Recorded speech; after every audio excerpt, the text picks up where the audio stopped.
जब तक संत नहीं मिलेंगे, कोई सोचे कि मोक्ष पालेंगे, संभव है? संभव नहीं है। राम द्वारे तुम रखवारे, होत न आज्ञा बिनु पैसारे। कोई सोचे कि संत से हम नहीं मिले परमात्मा को देख लें, संभव ही नहीं है। संत से हम नहीं मिले मोक्ष हम पालें, संभव ही नहीं है। राम समीपी संत हैं, वे जो करे सो होए, वे जो करे सो होए, हुक्म में उनके साहिब। संत कहे सोई करे, राम ना करते नाई। संत जिनको कहते कि इनको दर्शन दीजिए, इनको मोक्ष दीजिए, उसी को परमात्मा दर्शन देते हैं।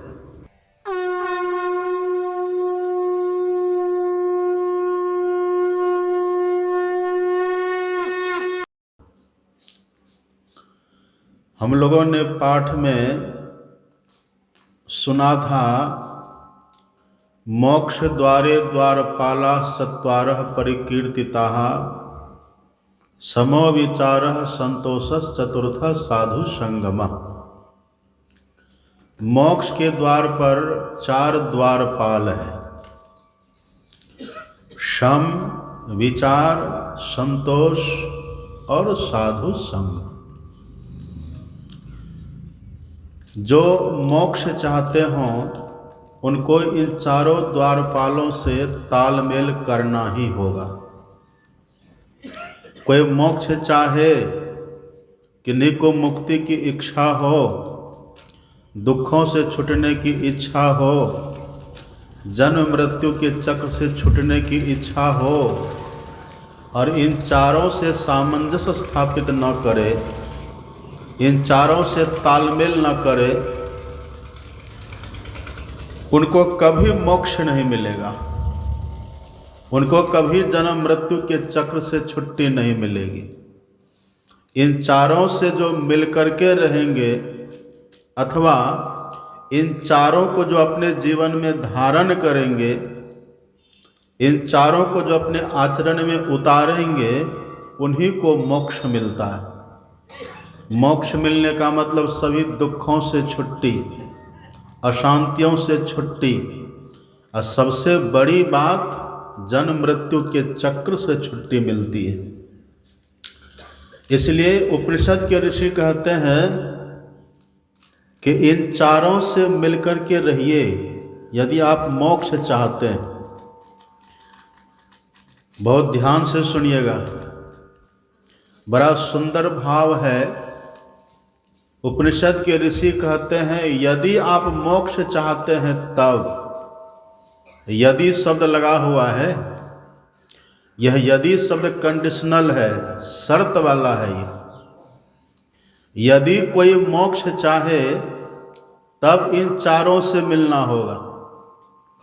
लेकिन हम लोगों को जानना चाहिए, इस मानव तन में जो रहते हैं उनके भीतर मूल रूप से 3 इच्छाएं जागृत होती हैं। अगर समेट करके देखा जाए गति के संबंध में, तो 3 तरह की इच्छाएं जागृत होती हैं। कौन सब इच्छाएं जागृत होती हैं?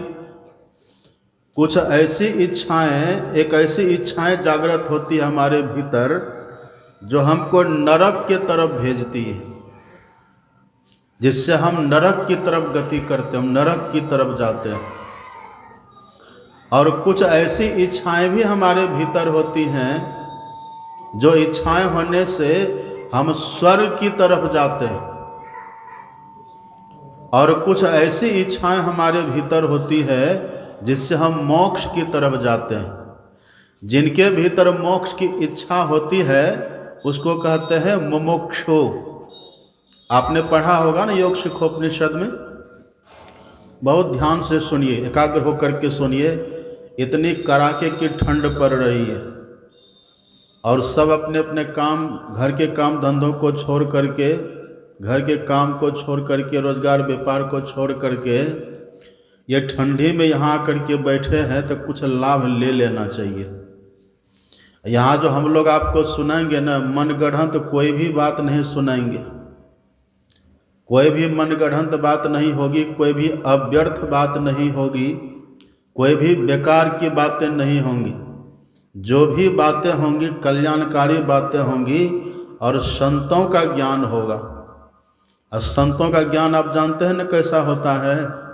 संत वचन वह सुधा, देव भी जिसके सदा भिखारी। संतों का वचन सुधा, सुधा कहते अमृत को। संतों का जो ज्ञान होता है, संतों का जो वचन होता है, वह अमृत की तरह होता है। अपने सदगुरु महाराज की वाणी में पढ़िए, अपने सदगुरु महाराज जी ने पदावली में कितना अच्छा कहा है। सतजन सेवन करत नित सत्संगति करना, अवचन अमय दे ध्यान श्रवण करी चित्त में धरना। अमय कहते हैं अमृत को। अमय का अर्थ भी अमृत होता है और सुधा का अर्थ भी अमृत होता है। तो सदगुरु महाराज जी कहते हैं संतों का जो वचन होता है वो कैसा होता है। वचन अमय, अमृत होता है।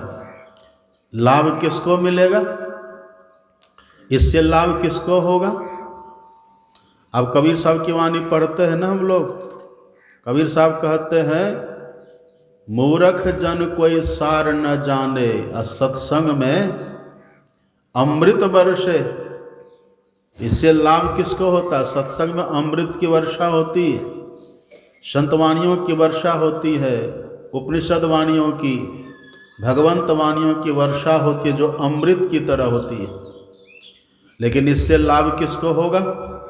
मूर्खों को लाभ नहीं होगा, खल को लाभ नहीं होगा। क्योंकि खल यदि सत्संग में आ भी जाए न तो अपना खलपना नहीं छोड़ेगा। और तुलसीदास जी ने लिख दिया, तुलसीदास जी को लिखना पड़ा, खलऊ करई भल पाई सुसंगो, अब मिटे न मलिन स्वभाव अभंगो। कभी काल खल व्यक्ति भी सत्संग में आ जाते हैं, लेकिन उसका जो स्वभाव है वो नहीं मिटता। और खल किसको कहते हैं। खल में दो अक्षर है, ख ल। ख अर्थात खाए, ल अर्थात लड़े। जो खाए और लड़े, सत्संग में भी लड़ते रहते। बैठे बैठे उसको दो बात कह दिए, बैठे बैठे उसको दो बात कह दिए, इसको टोक दिए, उसको टाक दिए, टोक टाक करते रहती। सब भी तो लड़ना ही तो है। सत्संग में शांति से बैठना बहुत बड़ी बात है। सत्संग जब शुरू हो ना, प्रवचन जब शुरू हो, खास करके कुछ व्रत ले लेना चाहिए। सबसे बड़ा व्रत तो लेना चाहिए मौन व्रत। मौन व्रत को सबसे बड़ा व्रत कहा गया। सत्संग जब शुरू हो ना तो सभी श्रोताओं को बिल्कुल मौन हो जाना चाहिए, मौन व्रत ले लेना चाहिए। और दूसरा व्रत लेना चाहिए कि जब तक प्रवचन होगा हम उठेंगे नहीं बीच में। और तीसरा व्रत लेना चाहिए कि जब तक प्रवचन होगा हम किसी को विघ्न नहीं करेंगे, हमसे किसी को विघ्न न हो।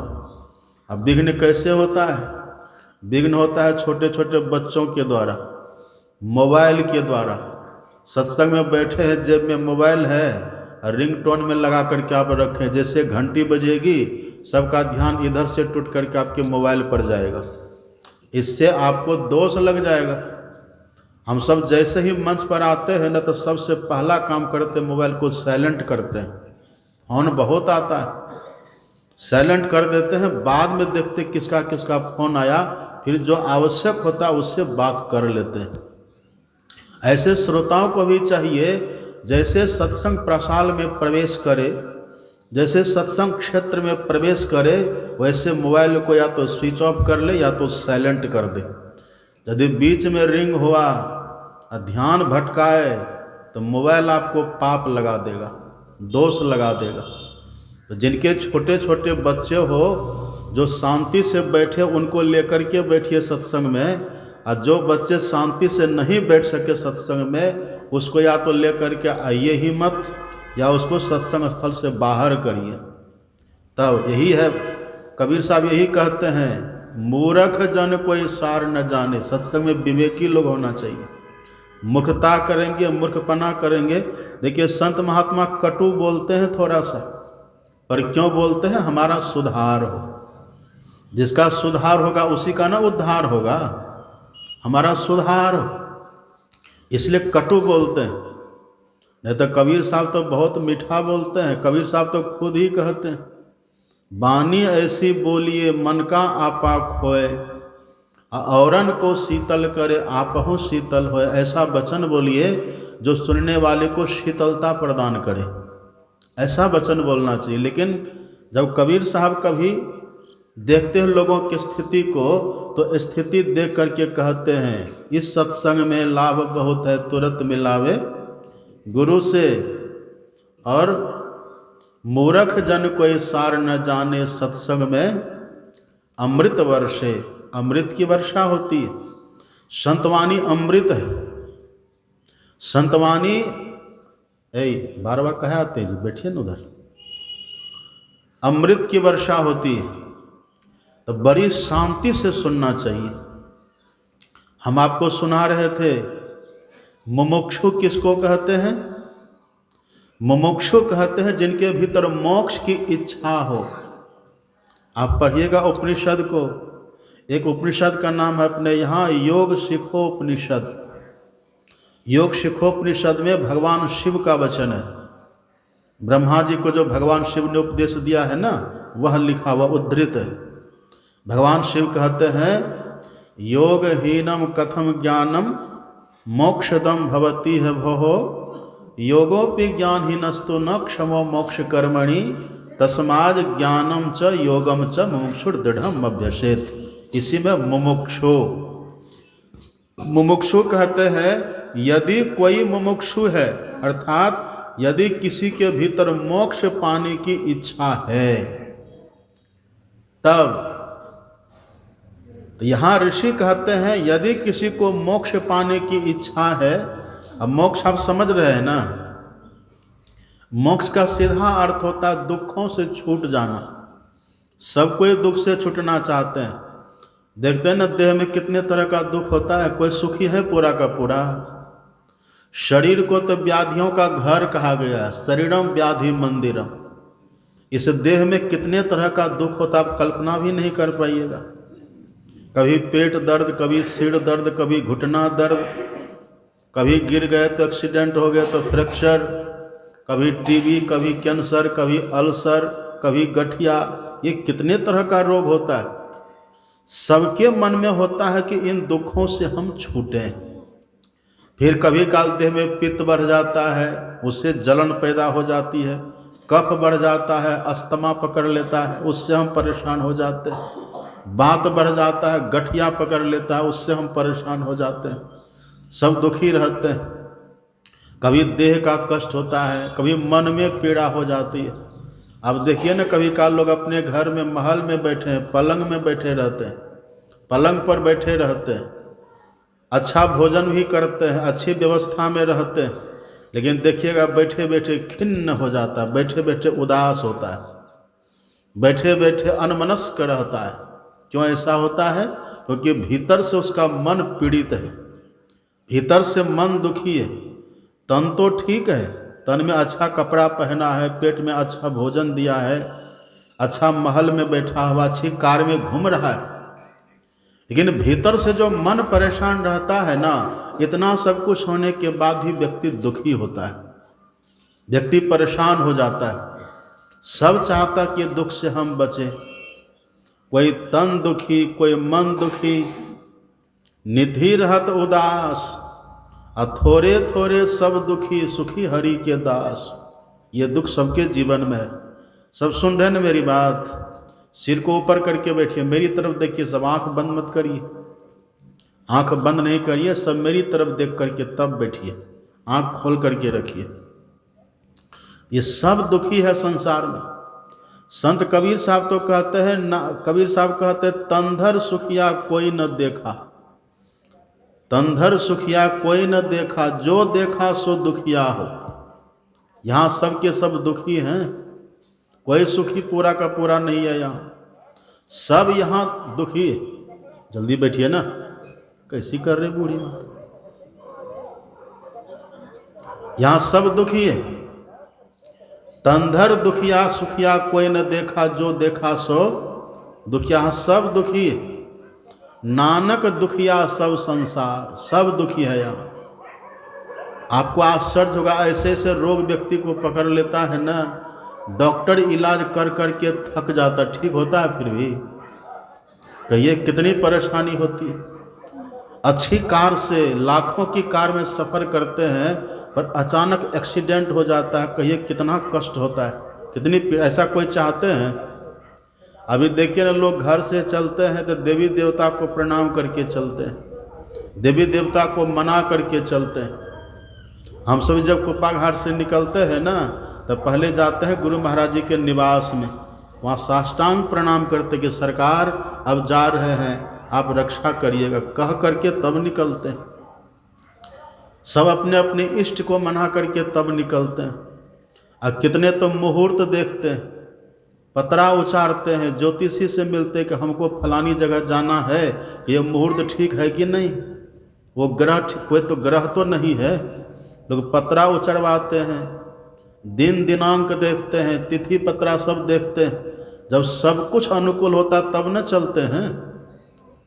और सदगुरु महाराज जी की कहानी जानते हैं ना, सदगुरु महाराज को जाना था जालंधर, कोलकाता से जालंधर जाना था सत्संग के लिए। नंद कुमार तुलसी के पिताजी थे, नंद कुमार तुलसी वहाँ के, उनके घर में सत्संग होना था। पंजाबी थे, बहुत सुंदर व्यवस्था उसने करी थी और बड़ी मेहनत से ट्रेन में टिकट मिली थी, बहुत मेहनत से टिकट मिली थी ट्रेन में। लेकिन जब जाने का समय हुआ तो गुरु महाराज जी कहते हैं कि हमको वहाँ जाने का मन नहीं करता है। सबों ने कहा कि सरकार कैसे नहीं जाएंगे, वहाँ इतनी खर्च, इतनी व्यवस्था, बड़ी मेहनत की गई है, सब वहाँ लगे हुए हैं कि सत्संग अच्छा से हो, आपके दर्शन के लिए सब वहाँ ललायित हैं। पर सदगुरु महाराज जी के सामने कोई बोले हिम्मत नहीं। अंतिम में महर्षि संत सेवी जी महाराज से सब कहते कि आप सरकार से कहिए। नंद कुमार तुलसी भी बेचारे, उनके जो थे पिताजी सब, वो जो थे वो सब रोने रोने जैसा, कितनी मेहनत से तो टिकट मिली है, इतना खर्च हुआ है, ट्रेन में टिकट में खर्च हुआ है, फिर जहाँ सत्संग होगा वहाँ उतना उतना खर्च, उतना उतना प्रचार, लोग प्रचार करते हैं ना सत्संग में, प्रचार किया, नहीं जाएंगे सरकार तो सब व्यर्थ हो जाएगा। तो तब गए पूज्यपाद महर्षि संत सेवी जी महाराज, परमाराध संत सदगुरु महाराज जी के पास और हाथ जोड़ करके निवेदन किया कि सरकार सब मेहनत पर पानी फिर जाएगा, आपके दर्शन के लिए सब टकटकी लगाए हुए हैं। जब बहुत आग्रह किए तब देखिए सदगुरु महाराज जी क्या कहते हैं, जो स्वर चले ताही पग तीजे, एक टक्कर कालहू से लीजे। लेकिन उस समय कोई इसके भाव को समझा नहीं। सदगुरु महाराज जी क्या कह रहे हैं, दादू जाने न कोई संतन की गति गोई। संत क्या करता हम लोग समझ लेंगे। दादू जाने न कोई संतन की गति गोई, जो कोई कहे साधु को चिन्हा, तुलसी हाथ कान पर दिन्हा। विधि हरि हर कवि कोविद बानी, कहत साधु महिमा सकुचानी। ब्रह्मा विष्णु महेश भी नहीं जानते कि संत क्या करते हैं, क्या चाहते हैं। सदगुरु महाराज जी ने कह दिया, जो स्वर चले ताही पग दीजे, एक टक्कर कालहू से लीजे। चला वो तिथि आई, दिनांक आया, सबके सब सफ़र के लिए super fast train, deluxe coach, air condition, जो भी उस समय रहा होगा, अच्छा से अच्छा टिकट बना था। सदगुरु महाराज जी सब विराजे। आपको आश्चर्य होगा, जब यहाँ से ट्रेन खुली, एक नैनी स्टेशन आता है, नैनी स्टेशन उत्तर प्रदेश में, नैनी स्टेशन। नैनी स्टेशन के पहले ही कुछ ऐसे सत्संगी सब थे ना, जो इधर उधर किसी दूसरे डब्बा में थे, जहाँ तहाँ थे। सदगुरु महाराज जी ने कहा कि सबको बुला लो इसी डब्बा में। देखिए, इसी डब्बा में सबको बुला लो। तो जो जहाँ तहाँ थे, सदगुरु महाराज जी के कहने पर सबको उसी डब्बा में बुला लिए। ट्रेन चल रही है, सुपर फास्ट ट्रेन है। सुपर फास्ट ट्रेन को जानते हैं ना, अब 100 से प्लस स्पीड होती है उसकी, 100 से ज़्यादा की स्पीड में चलती है। और रात्रि का समय है, मध्य रात्रि का समय, सब सो रहे हैं। सदगुरु महाराज अपने बर्थ पर, सीट पर विश्राम में हैं। नीचे पूज्यपाद भगीरथ जी महाराज नीचे, गुरु महाराज जी के नीचे लेटे हुए बैठे हुए थे। ट्रेन चल रही है।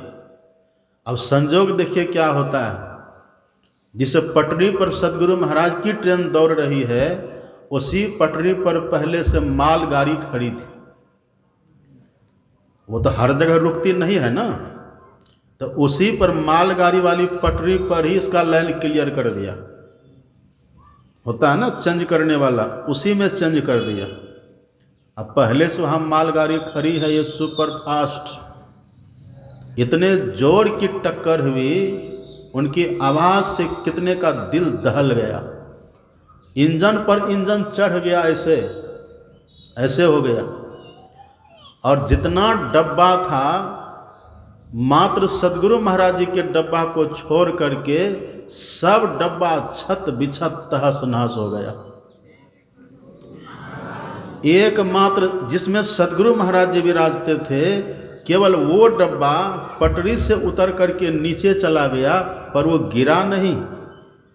सदगुरु महाराज जी जो अपने सीट पर लेटे हुए थे ना, केवल सदगुरु महाराज जी फिसल करके पूज्यपाद भगीरथ वहाँ की गोद में गिरे, बाकी किसी को जरा सा भी कुछ नहीं हुआ। यही देखिए, जाको राखे साइयाँ मार न सके हैं कोई, अब बाल न बांका करी सके जो जग बैरी है। वहाँ तो साइयाँ साथ में ही हैं, सदगुरु महाराज जी साथ में ही चल रहे थे, तो रक्षा कर लिए ना। लेकिन उस दिन जो कहे थे गुरु महाराज जी, जो स्वर चले ताही पग दीजे, एक टक्कर कालों से लीजिए, तब कोई समझे थे भाव को? वही नहीं जाने थे, सब चल दिए थे। अब अच्छा से अच्छा देखिए टिकट बना है, लाखों रुपये खर्च किए होंगे, बहुत लोग थे, लेकिन देखिए क्या हो गया।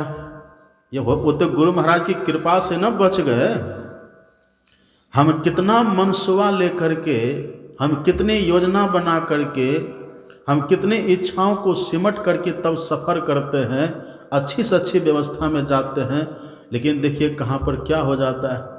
पर सदगुरु महाराज जी को कुछ हुआ? कुछ हुआ सदगुरु महाराज जी को? और यदि सदगुरु महाराज जी नहीं होते तब?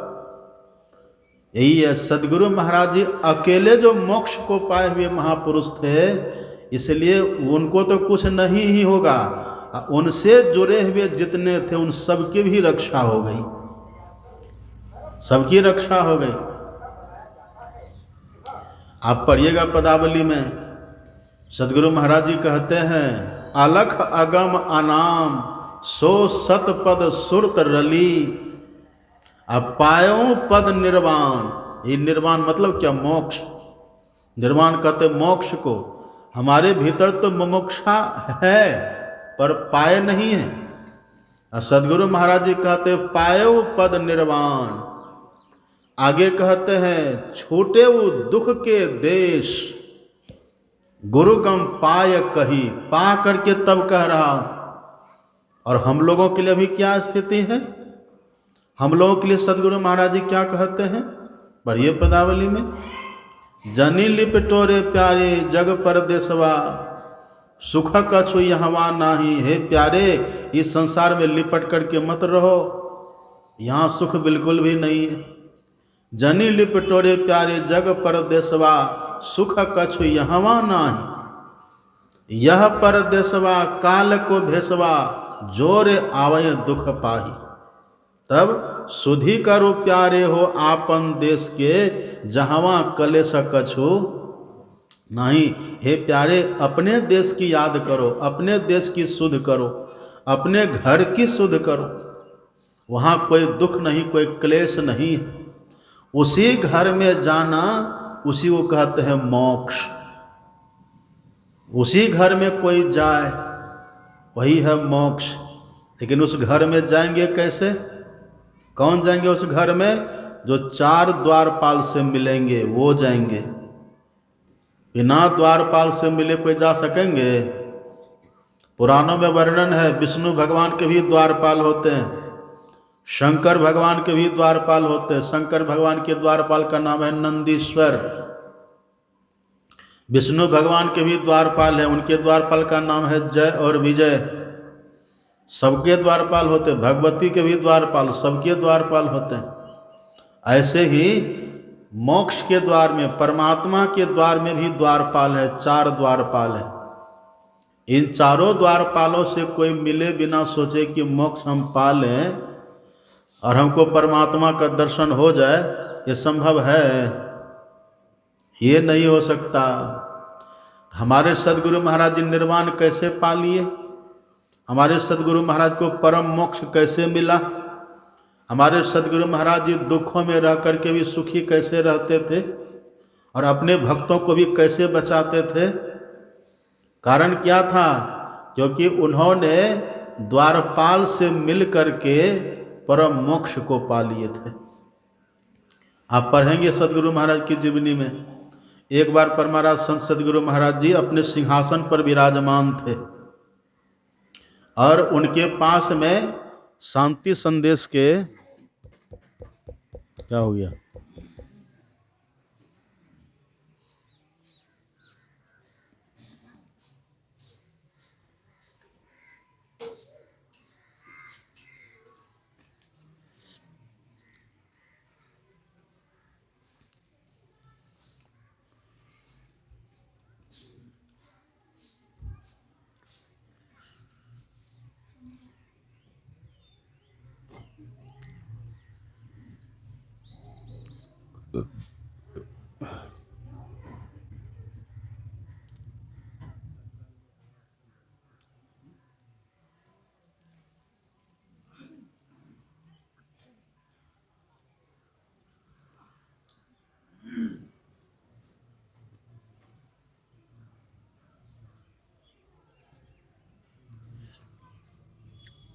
प्रथम संपादक कौन थे जानते हैं?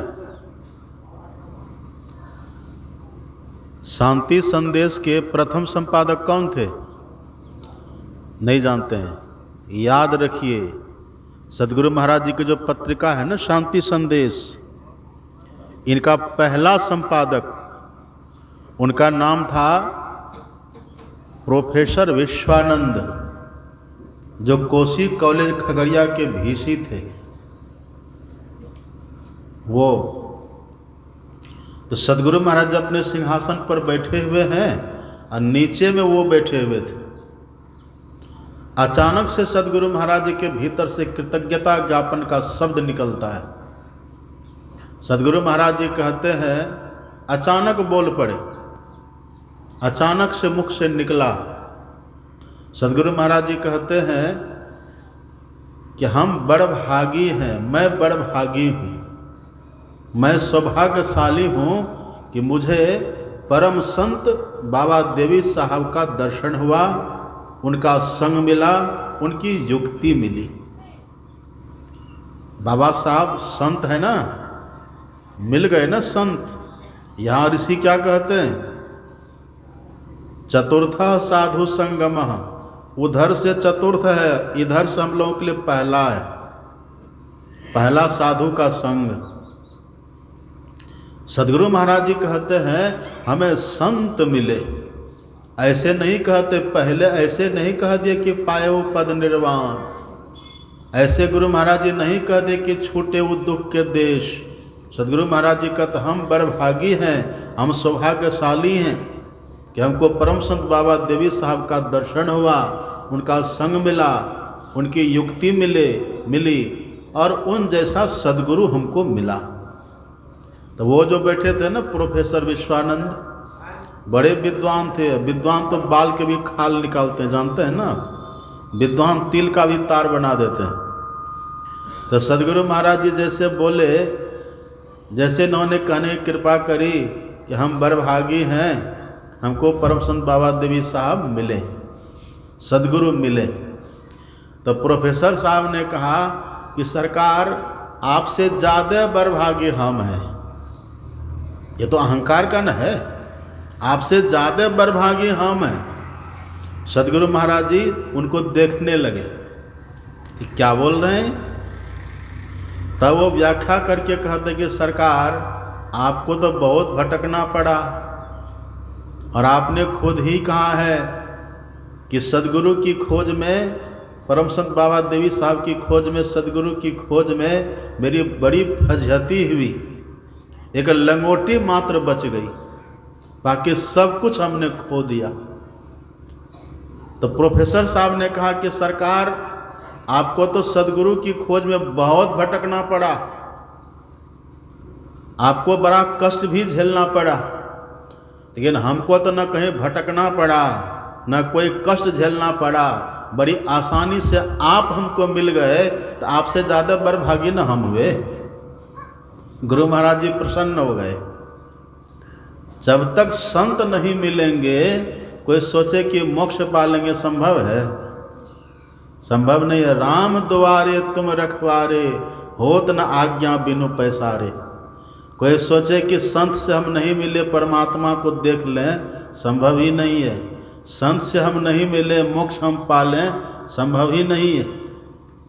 राम समीपी संत हैं वे जो करे सो होए, वे जो करे सो होए, हुक्म में उनके साहिब, संत कहे सोई करे, राम ना करते नायु। संत जिनको कहते कि इनको दर्शन दीजिए, इनको मोक्ष दीजिए, उसी को परमात्मा दर्शन देते हैं। परमात्म सो आत्मा जुदा रहे बहुकाल, दादू सतगुरु मिली गया, दादू मेला करी दिया, सतगुरु मिले दलाल। जब सदगुरु मिलते हैं जीवन में, तब आत्मा को परमात्मा से मिला देते हैं। दादू मेला करी दिया, सतगुरु मिले दलाल। जब संत सदगुरु मिलते हैं तभी ये स्थिति, ये घटना घटित होती है जीवन में, ऐसे घटित नहीं होती। इसलिए वेद भगवान कहते हैं, उपनिषद के ऋषि कहते हैं, यदि मोक्ष चाहते आप, मुमुक्षु है ना, सभी दुखों से छूटना चाहते हैं, और सभी दुखों की जड़ क्या है? ये माथा दर्द, पेट दर्द, घुटना दर्द, टीबी, अल्सर, कैंसर, एक्सीडेंट, ये सब की जड़ क्या है? सबका मूल क्या है? सबका मूल है आवागमन, सबका मूल है जन्म मरण। इसको हमारे सदगुरु महाराज जी ने सबको रटा दिया है। रोज हम लोग गाते हैं, आवागमन सम दुख दूजा है नहीं जग में कोई, आवागमन सम दुख दूजा है नहीं जग में कोई। आवा मतलब आना, मतलब जन्म, गावा अर्थात जाना, अर्थात मरण। ये जन्म और मरण जो है, इससे बड़ा कोई दुख है नहीं। सबकी जड़ यही, पुनरपि जननम पुनरपि मरणम पुनरपि जननी जठरे शयनम। बारंबार मरना, बारंबार जन्मना, अब बारंबार माता की जठराग्नि में जलते रहना, ये बड़ा भयंकर दुख है। सबकी जड़ यही है। तो इससे यदि कोई छूटना चाहे, उसको मोक्ष पाना ही होगा, उनको ईश्वर का दर्शन करना ही होगा। ईश्वर का दर्शन किए बगैर जन्म मृत्यु से छुट्टी नहीं है। और जो दर्शन पा लिया, तब आप पढ़िए अपने सदगुरु महाराज जी की वाणी, कितना अच्छा कहते हैं। सदगुरु महाराज जी कहते हैं, सार शब्द ध्वनि संग सुरत हो अकह में लीनी, अध्वनि अशब्द अनाम परम पद गति की भीनी। द्वैत द्वंद्व सो रहित सो प्रभु पद पाई के, प्रभु पद पाई के। अरे हाँ रे में ही सुरत न लौटई, अब बहुरी न जन्मई आई के। पहले प्रभु को पा लेंगे, तब अब जन्मना नहीं होगा, तब मिटेगा। इसी बात को कबीर साहब कहते हैं, ऊंचा महल अगमपुर जहवा संत समागम होई, और जो कोई पहुँचे वही नगरिया। कहाँ, किस नगर में? अगमपुर। अगमपुर का मतलब, अगम कहते परमात्मा को, परमात्मा का जहाँ नगर है, परमात्मा का जहाँ धाम है। तो जो कोई पहुँचे वही नगरिया, आवागमन न होई। वहाँ जाने से ये आवागमन मिटता, जो सबकी जड़ है। न तद्भास्यते सूर्यो न शशांको न पावकः, यद गत्वा न निवर्तन्ते तद्धाम परमम मम। भगवान कहते हैं, जहाँ न सूर्य प्रकाशित होता, न चंद्रमा का प्रकाश है, जहाँ अग्नि का भी प्रकाश नहीं है, और जहाँ जाकर कोई लौटता नहीं है, और जहाँ के प्रकाश से सब दुनिया का प्रकाशमान प्रकाशित हो रहा है, भगवान कहते वही मेरा धाम है। वहाँ पर यदि कोई चला जाए तो फिर वो जन्म मृत्यु के चक्कर में नहीं आता है। अब वहाँ जाना कठिन नहीं है। यदि कठिन होता तो सबरी माता वहाँ पहुँचती। सबरी माता पढ़ी लिखी थी क्या?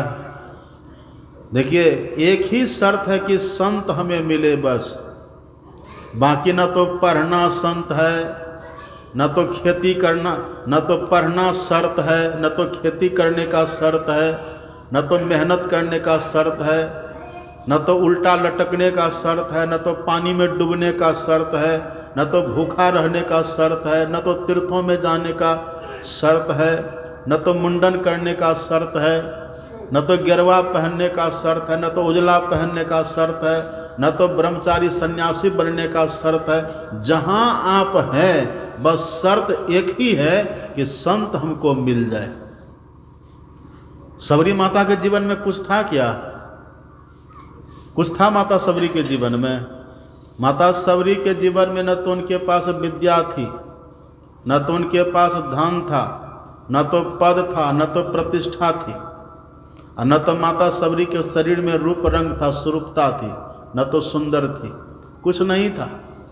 उसने माँ को भी छोड़ा था, पिता को भी छोड़ा था, अपनों को छोड़ा था, शत्रुओं को छोड़ा था, सबको छोड़ा था, पति को भी जंगल में छोड़ के भाग गई, लेकिन एक को पकड़ लिया।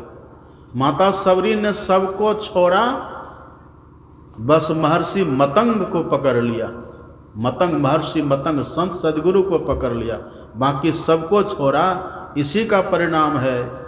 आप पढ़िए माता सबरी के लिए, तजी जोग पावक देह हरिपद लीन भई जह नहीं फिरे। नहीं फिरे का मतलब क्या? जहाँ जाकर के फिर जन्म नहीं लेगी, जहाँ जाकर के फिर दुखद संसार में नहीं आएगी, जहाँ जाकर के अपना घर मिल जाएगा। निज घर में निज प्रभु को पावे, अति हुलसावे ना, मैं ही असगुरु संत उक्ति, यम त्रास मिटावे ना। जहाँ यम का भय नहीं, यम का त्रास जहाँ नहीं है, अपना घर में हम हैं और हमारे ईश्वर हैं। हम दो हैं, हम प्रभु प्रभु हम एक ही होई, अद्वंद अरुद्वैत रहे नहीं कोई। मैं ही ऐसी आरती कीजे, भव मह जन्म बहुरी नहीं लीजे। तो माता सबरी ने सबको छोड़ा, एक संत सदगुरु को पकड़ लिया। यदि जीवन में सच्चे संत सदगुरु मिल जाए तो समझ लीजिए, संत विशुद्ध मिलई पर तेई, चितवई राम कृपा करी जई। जिन पर भगवान कृपा करते हैं ना, बस उन्हीं को संत सदगुरु मिलते। कुछ मिले कि न मिले, लेकिन संत सदगुरु एक बार मिल जाए ना, फिर मोक्ष बहुत दूर नहीं रहता, ईश्वर दूर नहीं रहते। राम का मिलना सहज है, संत का मिलना दूर। अब पलटू संत से मिले बिनो, राम से परे न पूर। जब तक संत नहीं मिलेंगे तब तक राम नहीं मिलेंगे, भगवान नहीं मिलेंगे। लेकिन ये किनको मिलेंगे? जिन पर ईश्वर की बड़ी कृपा होगी। संत विशुद्ध मिलई पर तेई, अचितवई राम कृपा करी जई। ईश्वर के जिन पर कृपा होती उन्हीं को संत मिलते हैं, नहीं तो नहीं मिलते। ईश्वर की कृपा से संत का दर्शन होता है। और संत यदि मिल जाए ना, संत पर समर्पित हो जाना चाहिए। संत मिले और संत के सामने भी कोई आडंबर करे, संत के सामने भी कोई दिखावा करे, संत के सामने भी कोई प्रपंच करे, संत को भी ठगने का कोई उपाय करे, संत को ठगने का भी दुस्साहस करे, तब कुछ हाथ नहीं लगेगा, तब कुछ नहीं मिलता। संत अगर मिले तो संत पर अपने को न्यौछावर कर दे, संत पर अपने को समर्पित कर दे। अपने सदगुरु महाराज जी की वाणी पढ़िए ना, क्या कहते गुरु महाराज जी, कितना अच्छा सदगुरु महाराज जी कहते हैं। सदगुरु महाराज जी कहते हैं, तन मन धन आत्म करी अर्पण। कुछ बचा? तन भी अर्पण कर दीजिए, किन पर? सदगुरु महाराज जी के ऊपर। मन भी अर्पण कर दीजिए, किन पर? सदगुरु महाराज जी के ऊपर। धन भी अर्पण कर दीजिए, किन पर? संत सदगुरु महाराज जी के ऊपर। और अपने आप को, आत्मा को भी अर्पण कर दीजिए संत सदगुरु महाराज जी के ऊपर। तन मन धन आत्म करी अर्पण। परिणाम क्या होगा? इसका फल क्या होगा? सुन रहे सब बात को? पंडाल में है कि नहीं आप लोग? पंडाल में हैं। कितना तो सुतल लोग चला गया, बैठे बैठे आंख लिबिर लिबिर करके बंद करके बस सो जाते हैं। तुलसीदास जी से किसी ने पूछा, तुलसीदास जी से पूछा कि तुलसीदास हम तो सत्संग में बहुत जाते हैं, बहुत सत्संग करते, लेकिन लाभ क्यों नहीं मिलता है? नित्य प्रति दर्शन साधु के और साधुन के संग, और तुलसी काहे वियोग ते ना लगा हरि रंग। तो तुलसीदास जी का कारण है, क्या कारण है? मन तो रमे संसार में, तन साधुन के संग, तुलसी आहे वियोग ते ना लागा हरि रंग। तन को बैठा दिए सत्संग में, और मन को बैठा दिए घर में। मन को जहाँ तहाँ विषयों में ही मन लागे, और सत्संग से हटी भागे। मौको करो सभागे, सत्संग में लगा दो। ये मन विषयों की तरफ दौड़ता है। सत्संग में बैठे बैठे तो मन विषयों की तरफ दौड़ेगा, तब भी सत्संग से लाभ नहीं होगा। या तो सत्संग में बैठे बैठे सो जाइएगा, तब भी लाभ नहीं होगा। सत्संग में बैठे बैठे विषयों की तरफ मन भागा, इसका लक्षण क्या है? हम सत्संग में बैठे हैं, अब मन में खुद बुद्धि हुई, मन में उर्कुसी लगी कि चलो यहाँ से फलाना काम है, तो समझिए तन था सत्संग में, लेकिन मन था विषय में। जो सत्संग के बीच में उठे तो समझिए उसका मन सत्संग में नहीं था। राम कथा जे सुनत अघाही, रस विशेष जाना तिन ना। और जो सत्संग में बैठे बैठे सो गया, तो सो गया तो उसका भी मन सत्संग में नहीं था, तब न सो गया। आंख बंद करके निरादर कर दिए, तब न सो गए। इसलिए आंख खोल करके तब वक्ता को देखते हुए तब सुनना चाहिए। इसलिए रामायण में आप पढ़िएगा, जीवन मुक्त ब्रह्म पर चरित सुनहि तजि ध्यान, अजय हरि कथा न करहि रति तिनके ही पाषाण। जो बड़े बड़े महापुरुष वो भी आँख खोल करके ध्यान के सुख को, समाधि के सुख को छोड़ करके तब सत्संग सुनते हैं। सत्संग में आँख नहीं बंद करना चाहिए, न तो सोने वालों के न सो रहे हैं ना। एक जगह सत्संग कर रहे थे, एक बूढ़ी आगे में बैठ के हम बोलना शुरू करें, वो सोना शुरू करे। अरे माता जी सो रहे हैं ना, फिर बोलना शुरू हो, फिर उसका सोना झुकना शुरू। सो रहे हैं ना, सो रहे हैं ना, जिंदा हैं ना, उसमें भी ना। आदत हो जाती है ना, आदत बन जाती है। इसलिए बहुत सावधान होकर के इस सत्संग में लाभ बहुत है। तुरंत मिलावे गुरु से। गुरु किसको कहते? ज्ञान। ज्ञान क्या है? अमृत है, ज्ञानामृत। इसी को कबीर साहब कहते सत्संग में अमृत वर्षे। तो जो बहुत ध्यान से सुनेंगे तब लाभ होगा। ध्यान भटका तो हम कहेंगे आम, तो समझ जाएंगे इमली, फिर तब उससे लाभ नहीं होगा। बहुत ध्यान से सुनना चाहिए। क्या सुना रहे थे हम? याद है? क्या कह रहे थे? कोई बताइए। हैं?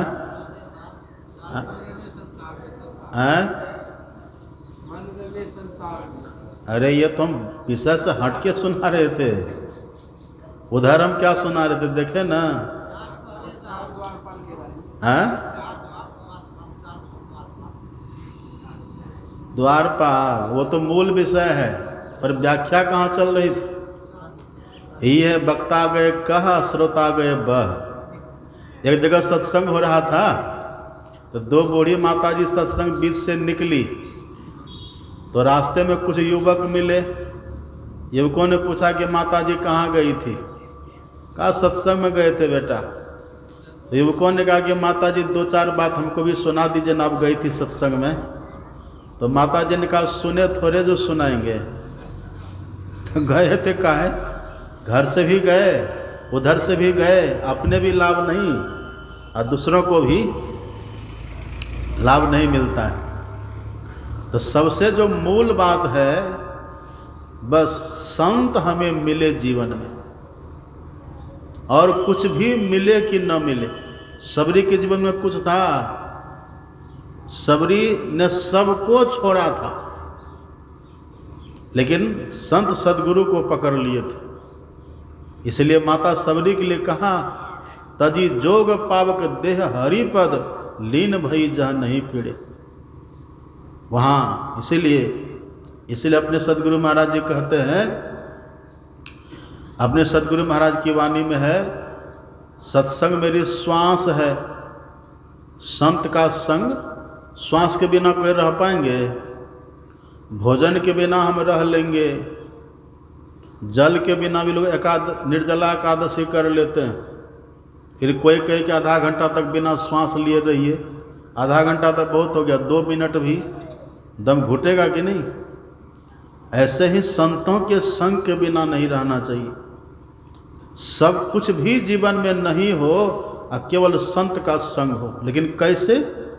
वही अपने सदगुरु महाराज जी कहते, तन मन धन आत्म करी अर्पण। फल क्या होगा इसका? इसका फल क्या होगा? मैं ही आजू तरे, आज ही हमारा कल्याण है। लेकिन हम कब से सत्संग कर रहे हैं, आज तक मोक्ष नहीं मिला, आज तक कल्याण नहीं हुआ। क्यों? क्योंकि हमने समर्पण ही नहीं किया। संत हमको मिले, लेकिन हमने संतों के शरण में अपने को समर्पित ही नहीं किया। हम अनादर कर दिए, हम निरादर कर दिए। लाभ किनको होगा? देखिए, सब ही सुलभ, सब दिन सब देशा, लेकिन शर्त लगा है सेवत सादर समन कलेसा। जो आदर के साथ सेवन करेंगे। नहीं तो कई बार संत के संग में रह करके भी लोगों को लाभ नहीं होता है। आपने देखा ना, कई बार संत के संग में भी जाकर के लाभ नहीं होता है। क्यों लाभ नहीं होता है? कबीर साहब का वचन पढ़िएगा। संत कबीर साहब कहते हैं, 100 योजन साजन बसे,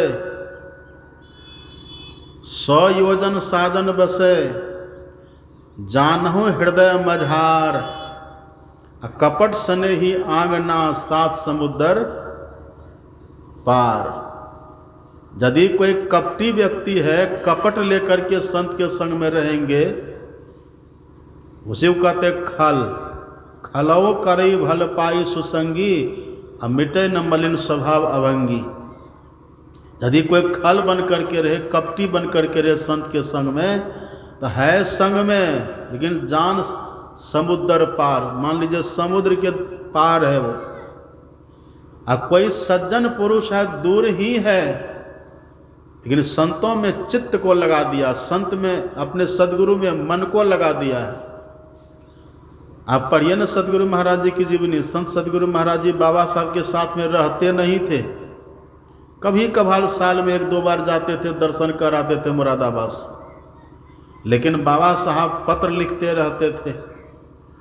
एक पत्र में बाबा साहब ने लिखा, लाला तुमको रोटी मिले कि नहीं मिले, लेकिन इस मजहब में तुमसे बढ़ कर के दूसरा कोई नहीं हो सकता। ऐसा क्या था? वो दूर रह करके भी मन को बाबा साहब में लगा करके रखे थे। बाबा साहब ने जो कहा था उस पर अपने को समर्पित करके रखे थे, वैसा आचरण करते थे। जो संग में रहने वाले थे उनकी उतनी प्रसिद्धि, उतनी ख्याति नहीं हुई जितनी संत सदगुरु महाराज जी की हुई। संत सदगुरु महाराज जी वही हो गए जो परम संत बाबा देवी साहब थे। दोनों एक ही हो गए। तब न बाबा साहब कहते देवी दंडोत करता है। आप पढ़िए न पुराणों में, राम भगवान करते प्रणाम शंकर भगवान को, और शंकर भगवान करते हैं प्रणाम राम भगवान को। तो छोटे न बड़े को प्रणाम करेंगे? तो जब शंकर प्रणाम करते हैं राम को तो शंकर भगवान छोटे हो गए, राम भगवान बड़े हो गए। अब फिर जब राम भगवान प्रणाम कर लेते हैं शंकर भगवान को, तब वो नियम बदल गया ना। इसका मतलब क्या हुआ? दोनों बराबर है, दोनों एक है। ऐसे ही परम संत बाबा देवी साहब के पास जब सदगुरु महाराज जी जाते थे, साष्टांग नमन करते थे, और जब बाबा साहब पत्र लिखते थे तो उसमें कहते थे देवी हाथ जोड़कर दंडोत प्रणाम करता है। मतलब क्या? दोनों बराबर है। कैसे बराबर हो गए? उन्हीं की बातों को मान करके, अपने को समर्पित करके, तन मन धन आत्म करी अर्पण, जो न्योछावर हो गए, जो बलि हो गए, जो बलिहार हो गए। ऐसे जब महापुरुष हो कोई, फिर वो मोक्ष पा लेते हैं, वो सदगुरु की तरह हो जाते हैं, वो परमात्मा की ही तरह हो जाते हैं। जग पेखन तुम देख निहारे, विधि हरि शंभु नचाव निहारे, तेवो न जाने मरम तुम्हारा, और तुम ही को जान निहारा। और कौन जानेगा? लेकिन एक बात सुनिएगा ध्यान से, कोई दीक्षा ले ले और सदगुरु महाराज का फोटो घर में लगा ले तो क्या मोक्ष मिल जाएगा उससे? और 3 द्वारपाल है। 3 द्वारपाल कौन सब है? सम, विचार और संतोष।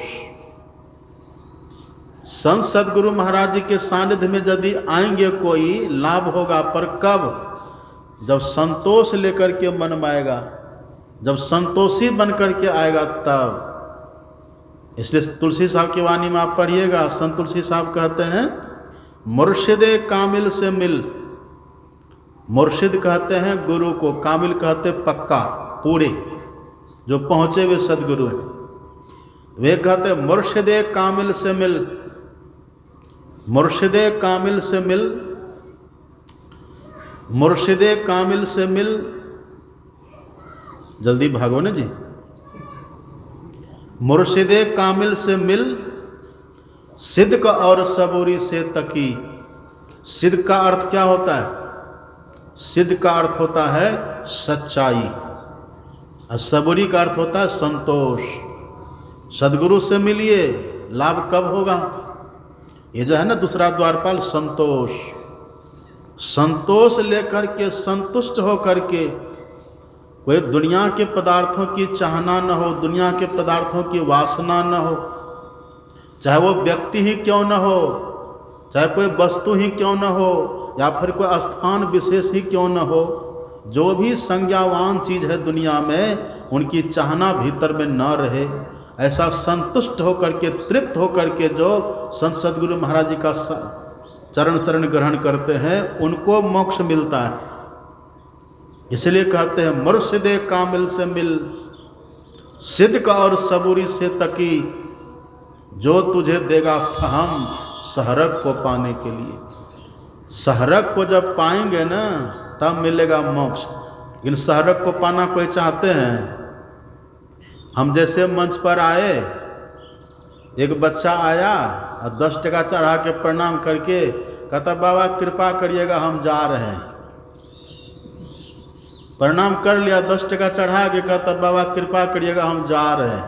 ऐसे में कृपा होती है? हम तो कुछ नहीं बोले, लेकिन हम बोल देते कि जा रहे हैं, कहते कृपा करिए। ऐसे में कृपा होती है? यद्यपि हम कृपा कर नहीं सकते, क्षमता नहीं है, लेकिन एक भाव हम बता रहे हैं। हम सत्संग में आते हैं, क्या चाहते हैं? ऐसी दीवानी दुनिया भक्ति भाव नहीं बूझे जी। कोई आवे तो बेटा मांगे, यही गुसाई दीजे जी। कोई आवे तो दौलत मांगे, भेंट रुपया लीजे जी। कोई करावे ब्याह सगाई, सुनत गुसाई रीझे जी। सांचे का कोई गाहक ना है। कैसे मिलेगा मोक्ष? सांचे का कोई गाहक नहीं, झूठे जगत पति जय जी। कहे कबीर सुनो भाई साधो, अंधों को क्या कीजिए जी। कैसे मिलेगा सांचा? सांच है क्या? सत। सांच मतलब सच, और सच मतलब सत, और सत मतलब ईश्वर। ईश्वर कब मिलेंगे? जब ये सब हम नहीं चाहेंगे तब। लेकिन ईश्वर तो बहुत दूर की बात है। ईश्वर के पास हम जहाँ से जाएंगे जिस रास्ते होकर के, वो रास्ता भी तब मिलेगा जब ये सब चाहना हमारे भीतर नहीं होगी। इसीलिए कहते हैं मुर्शिद कामिल से मिल, सिद्क और सबूरी से तकी, जो तुझे देगा फहम सहरग को पाने के लिए। सहरग, सहरग किसको कहते हैं? सहरग का भाव क्या है? आप पढ़िए अपने सदगुरु महाराज जी की वाणी में। नौकते सफ़ेद सन्मुख झलके झला झली, और सहरग में नज़र फिर कर तजी मन की चंचली। इससे होगा क्या? संतों ने कही राह यही शांति की असली। और शांति किसको कहते हैं? शांति कहते किसको हैं? रोज हम लोग पाठ करते हैं ना परिभाषा में, शांति स्थिरता व निश्चलता को कहते हैं। शांति को जो प्राप्त कर लेते हैं संत कहलाते हैं। तो शांति स्थिरता निश्चलता वही है परमात्मा। शांति रूप सर्वेश्वर जानो, शब्दातीत कहे संत बखानो, वही शांति स्वरूप परमात्मा है। ये किनको मिलेंगे? यही राह, यही शांति की असली। अशांति को जो चाहता तजी और जो नकली। तो सहरग का पता अपने भीतर लगेगा। किनको लगेगा? जो संतोषी बन कर के जाएंगे। न तब बैठेंगे ध्यान करने के लिए। एक बूढ़ी को हम पूछे कि माता जी ध्यान करते हैं? हाँ बाबा करते हैं। ध्यान में क्या दिखाई देता है? बिल्डिंग दिखाई देता है। ध्यान में बिल्डिंग दिखाई देता है। किसी को बिल्डिंग दिखाई देता है, किसी को कार दिखाई देता है, किसी को बेटा दिखाई देता है, किसी को पोता दिखाई देता है, किसी को धन दिखाई देता है, किसी को पद दिखाई देता है, किसी को प्रतिष्ठा दिखाई देते हैं। सहरग किसी को नहीं दिखाई देती। कार दिखेगी तो संसार में फंसिएगा, पुत्र पुत्री दिखेगा तो संसार में फंसिएगा, धन दौलत दिखेगा तो संसार में फंसिएगा, मकान दुकान दिखेगा तो संसार में फंसिएगा। यदि ध्यान के समय एक बार सहरग दिख जाए तब क्यों भटकता फिर रहा, तो ऐ तला से यार में, रास्ता सहरग में है दिलवर पे जाने के लिए। सुन रहे थे ना, दिलवर किसको कहते हैं? दिलवर कहते हैं ईश्वर को, परमात्मा को। वहीं से रास्ता मिल जाएगा। लेकिन ये कब मिलेगा? यदि कोई संत सदगुरु का दर्शन करे, संग करे, सौभाग्यशाली हो, संत मिले। और संत से कैसे मिले? संतोष के साथ, जो दूसरा द्वार पाले, संतोष के साथ। कामना लेकर के जाएंगे, इच्छा लेकर के जाएंगे, तब सहरग नहीं मिलेगा। करते रहिए ध्यान, सब दिन करते रहिए सत्संग, ठन ठन गोपाल रहेंगे सब दिन। चाहे हम रहें कि आप रहें, कोई भी रहे, सबका वही हाल होगा। ठन ठन गोपाल दीक्षा लेने के पहले जैसे थे, मरने के समय भी वैसे ही रहेंगे। यदि दुनिया के पदार्थों की चाहना रही, वैसे ही रहेंगे। एक बात जान लीजिए, आप संतोष लेकर के मिलिए सदगुरु महाराज जी से, निष्काम होकर के मिलिए सदगुरु महाराज जी से, और दुनिया का सब सुख आपको अपने आप मिलना शुरू हो जाएगा। ये सूत्र है।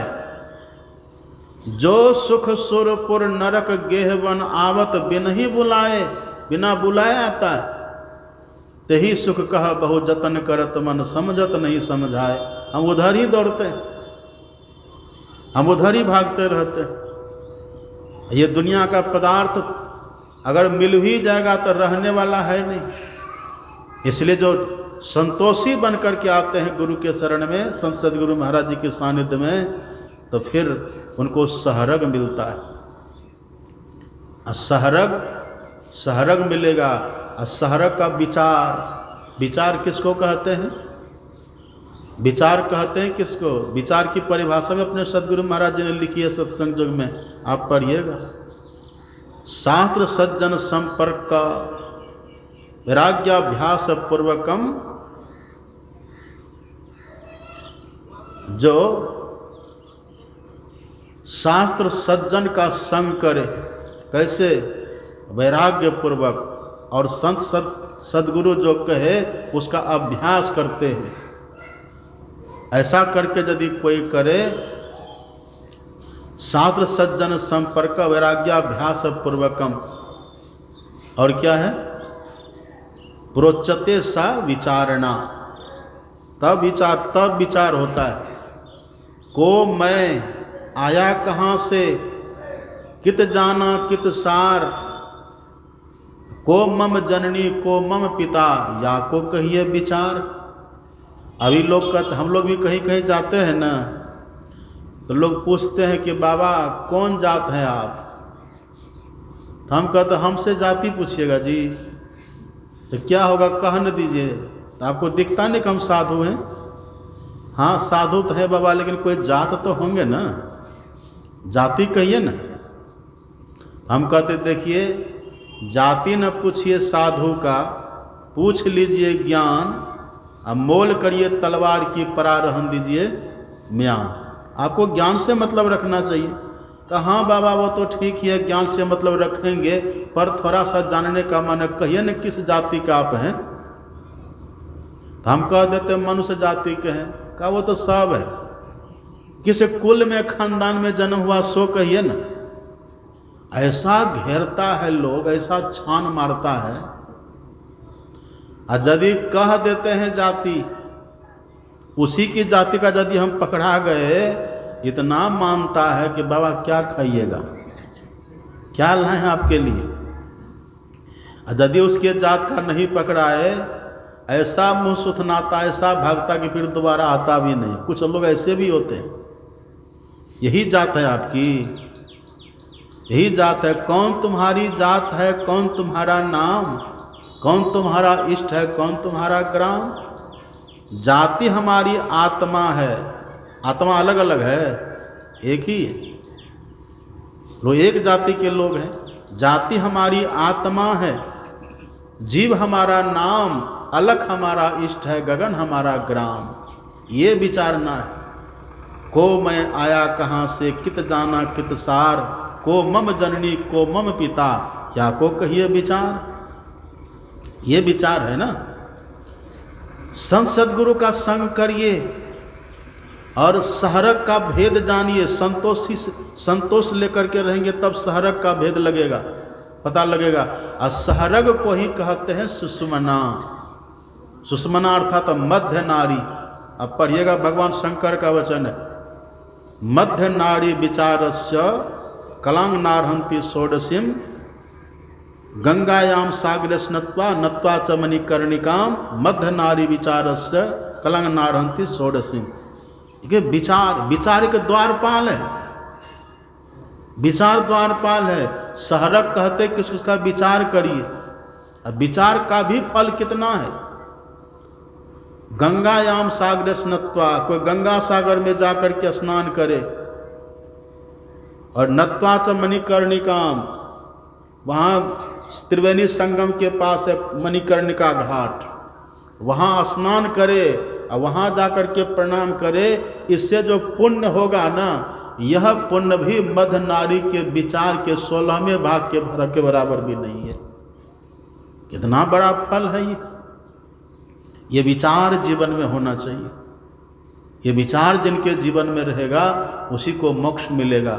अब विचार कहिए, संतोष कहिए, ये सब ठीक है। सबसे जो मूल द्वारपाल है वह है सम। और सम का मतलब क्या होता है? सम का अर्थ होता है समता प्राप्त करना। समता कैसे मिलती है? सुरत शब्द योग की साधना से। सुरत शब्द योग की साधना से मनोनिरोध होता है और मनोनिरोध से समता की प्राप्ति होती है। मन के रहते कोई समता को प्राप्त नहीं कर सकता, क्योंकि मन है तो विकार रहेगा, विकार होगा तो विषमता आएगी जीवन में। यदि मन मर गया, विकार खत्म तो हम सम हो गए। इसलिए जब से अनहद घोर सुनी, इंद्री थकित गलित मन हुआ, आशा सकल भुनी। सब मन मर जाएगा, इंद्रियां हमारी सब निश्चष्ट हो जाएंगी। चित्त स्थिर चंचल मन थाका, पांचों का बलहारा, चरण दास कृपा सुसहजो, करम भरम भयो छाड़ा। यही है सुरत शब्द योग की साधना। मतलब अपने भीतर में सार शब्द को पाइए। सार शब्द को कौन पाएंगे? जो पहले बिंदु को पाएंगे। बिंदु में तह नाद बोले रैन दिवस सुहावना। बिंदु पीठ विनिर्भिद्य नादलिंगम उपस्थितम बीजाक्षरं परम बिंदुं नादं तस्व परिस्थितम सशब्दं चाक्षरे छीने निशब्दम परमम पदम। ये बिंदु को जो पाएंगे, अब बिंदु को कौन पाएंगे? ऐसे बिंदु को पा लीजिएगा। बिंदु को पाने के लिए अपने सदगुरु महाराज जी कहते हैं प्रथम ही धारो गुरु को ध्यान, हो श्रुति निर्मल हो बिंदु ज्ञान। पहले मानस ध्यान करिए, मानस ध्यान करने से वृत्ति शुद्ध होगी, तब बिंदु का ज्ञान होगा। मतलब अपने हृदय में पहले गुरु महाराज को दर्शन करिए, दिखिए, देखिए, उगाइए उनको। और गुरु महाराज को हृदय में उगाने के लिए दो काम करना होगा, मानस जप और मानस ध्यान। ये दो काम करने से इष्ट का दर्शन होता है। हमारे सदगुरु महाराज जी ने हम लोगों को रटा दिया है, गुरु जाप मानस ध्यान मानस कीजिए दृढ़ साध कर, इनका प्रथम अभ्यास कर श्रुति शुद्ध करना चाहिए। पहले वृत्ति को शुद्ध करिए, तब कर दृष्टि और ध्वनि योग साधन, तब ये दोनों साधना होगी। यही दोनों साधना करने से परम मोक्ष की प्राप्ति होती है। तो सबकी जड़ में है संत सदगुरु महाराज का संग, संत सदगुरु महाराज का दर्शन। जा दिन संत पाहुने आवत, तीरथ कोटि अनाहन करे फल, दर्शन ते ही पावत। कितना लाभ है। तो सदगुरु महाराज जी को हृदय में बसा करके रखिए, उनकी आज्ञा का पालन करिए, निष्कपट होकर के हम लोग रहें, प्रतिदिन त्रिकाल संध्या करें, इसी में कल्याण है। एक समय का सत्संग और बाकी है अभी। ये तो कल से आप लोग सत्संग सुन ही रहे हैं, हमारे बाबा लोग आप लोगों को सुना रहे हैं। दुर्भाग्य से हम कल नहीं आ सके, कल हम कहीं और थे, तो अभी सवेरे हम आए। एक समय का सत्संग आप लोगों को हम लोगों ने सुनाया, तो एक समय का सत्संग अपराह्न